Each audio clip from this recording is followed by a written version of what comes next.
ரம்ஜான்ல சில அதிசயம்லாம் இருக்கும். ஒரே ஆளு 4 கொட்டரம் வாங்கி வச்சுக்கிட்டாரு. இதெல்லாம் நடக்கும், நல்லவங்க செய்யற வேலை. இப்படியே பார்த்துட்டு இந்த கஞ்சி ஊத்துறவங்க இருப்பாங்க, சில நிர்வாகி பாவம் நோம்பு திறக்க நேரத்தில் அவங்க நாட்டு டென்ஷனை சமாளி கஞ்சி பத்தல 4 வச்சிருக்கு.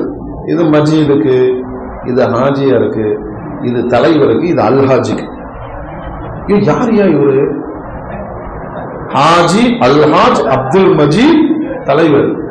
ஒரே ஆளு 4 பேர்ல 4 கொட்டரம் வச்சாரு. இது பெரிய அதிசய அறிவு என்ன வேலை செய்து பாருங்க. அடுத்தவங்க கேட்டக்கூடாதுன்னு சொல்லி 5:30 மணிக்கே கையை விட்டு ஆட்டிடுறோம். 4 வடையெல்லாம் போட்டு பிச்சு கையெல்லாம் ஆட்டி பாக்குறோம். கண்டிப்பா எடுக்க மாட்டாங்களா? அட கஞ்சிக்கு இருக்கா இல்லையா? கடைசி வரையில் எவ்வளவு இந்த நிர்வாகம் பண்றவங்க டென்ஷன் ஆகி பாவம் சில நேரத்தில் இல்லையா, ஒரு 4 பேரை